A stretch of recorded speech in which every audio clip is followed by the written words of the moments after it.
You have one in your homework. Okay. Yeah, it will give you all the information that a mutant in tyrosine crossed to a mutant in tyrosine and the zygote is normal. Aha! How can that happen? You follow? So the information is there. What's that little mark above the L? Above this L? No, next one down.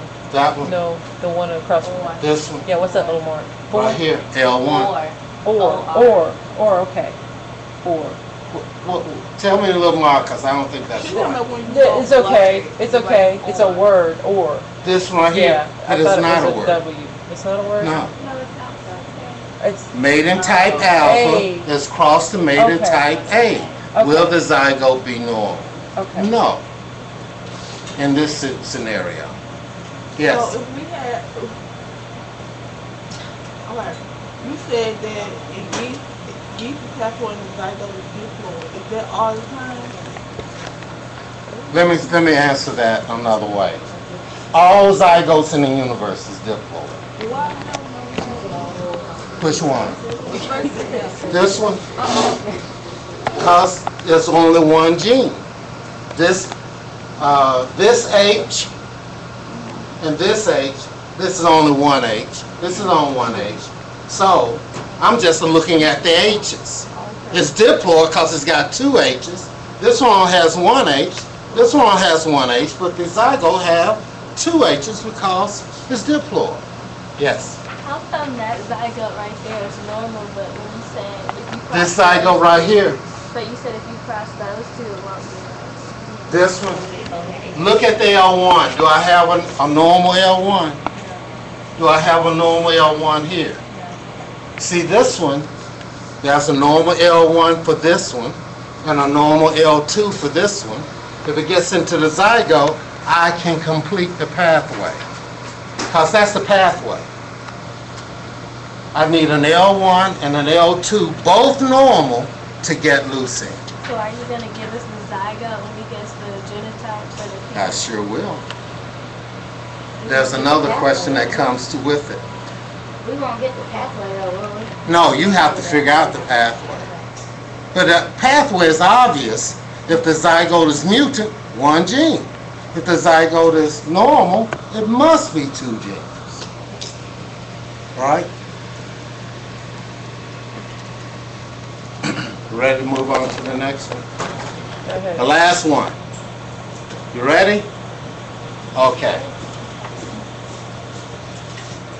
Keeping in mind this pathway, I'm working with the zygote normal and two genes. There's another question.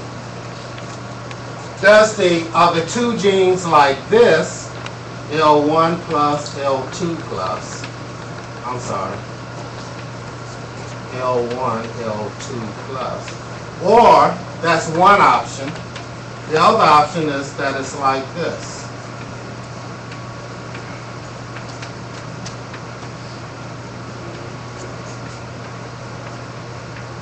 What's the difference between those two? One is linked, the other one is not linked. How do you determine if it's linked or not? If the genes are sorted independently, not linked, the ratio, well, let me write it down. You tell me the ratio. L1, after it undergoes meiosis, L1, L2. So that's 1. L1, L2. So that's number 2 here. Hope you can see this. The other one is L1, L2. And the last one is L1 plus, L2 plus. So it forms 4 cells, essentially. At the end of meiosis, if I form 4, how many are mutant? What's the ratio of mutant to normal? How many? What's the ratio?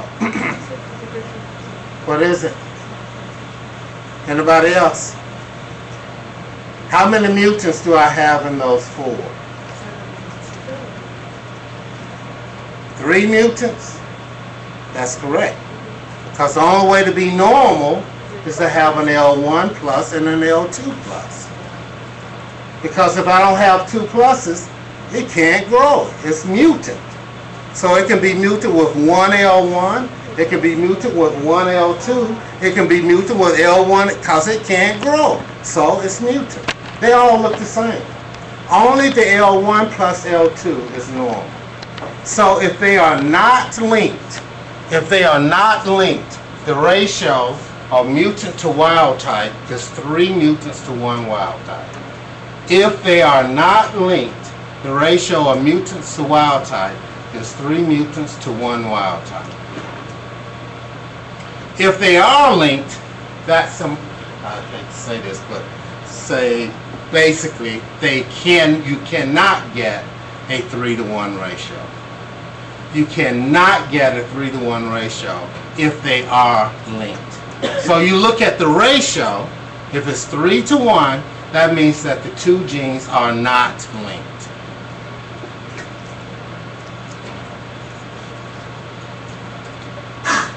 Okay? We okay with that? So you should be able to tell if it's one gene or 2 genes. And you should be able to tell if it is 2 genes, if they are linked or not. But if it's only 1 gene, you're done. It's just 1 gene. But you can look at the zygote and tell that. So essentially, they're mutant in the same gene or mutant. So that's the long and short of it. So that part of the assignment is due next week.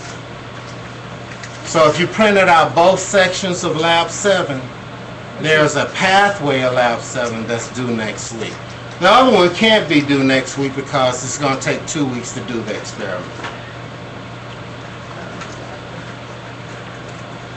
Okay then, so,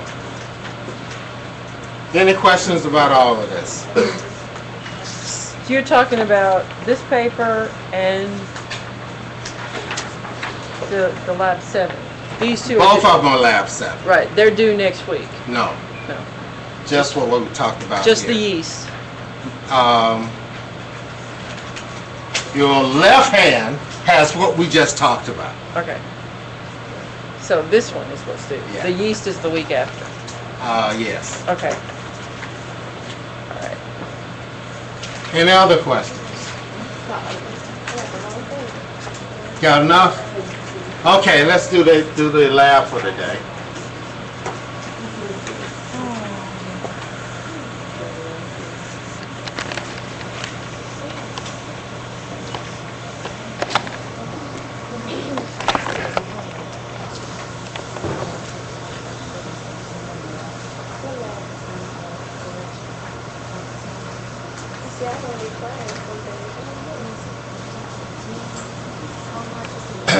Y'all remember? Oh man. Y'all remember the hemocytometer? That's what you're using today. So let me give you the overview.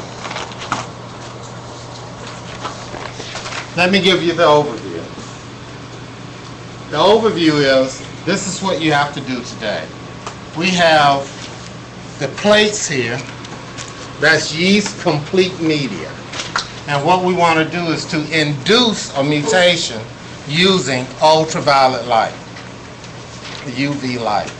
And so this week we'll put it on the 10,000 cells. That's what we want to do, is put 10,000 cells on complete media.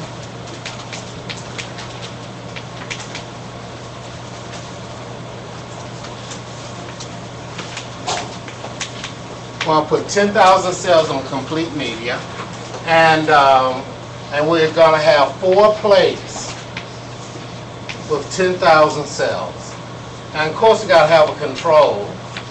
And then we're going to have one that you will irradiate 10 seconds, 20 seconds, and 40 seconds. And another group will have a control. And you're